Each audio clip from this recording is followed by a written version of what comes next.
A lot of people ask me about my story, and by a lot, maybe it's 5 or 6. And the truth is, I live in a nice house in an amazing neighborhood in a city that I love, but it wasn't always that way. You see, I grew up in rural Indiana. I've lived in Los Angeles for nearly 20 years, so I'd like to say I'm a nearly native, but where I grew up, I was surrounded on 3 sides by cornfields and the 4th side by a dirt road and a forest.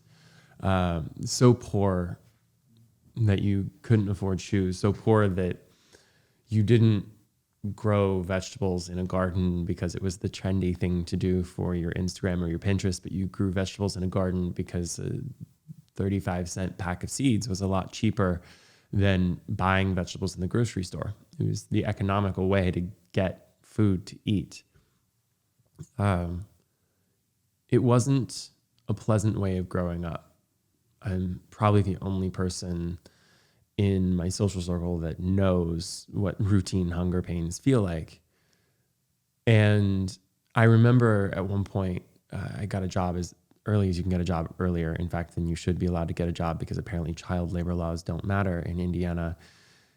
And I remember I would go to school and I would go to work right after, work till midnight, get up, get on the bus, go to school at 6 a.m., and then go to work every day.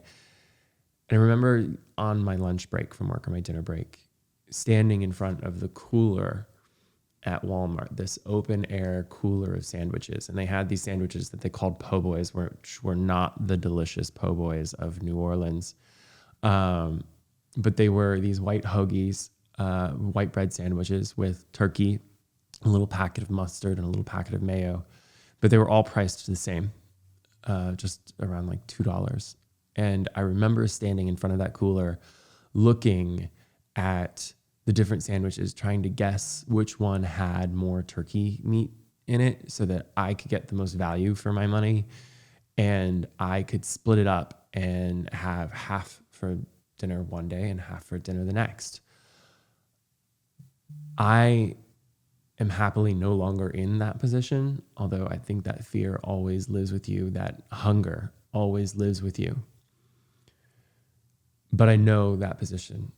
I know that struggle. I know that fear that every decision that you make is important. Because if you spend money on this car repair, you might not have money for rent. If you spend money on this piece of clothing, you might not have money for food. Every decision matters when you're super, super poor. And while I may no longer be enmeshed in poverty, it has left me with a core belief in 2 things. 1, we need to do whatever it takes to lift those like me out of poverty, to give them the opportunity. All I needed was the chance. And by the grace of God and people who took me under their wing, I got that chance and I worked hard for it. And we need to give everyone that opportunity. And 2, the second thing that I took with me is that no matter what my resources are, no matter what I'm doing, I still believe that every decision matters. Every decision has small, immediate, medium-term, and far-reaching long-term ramifications.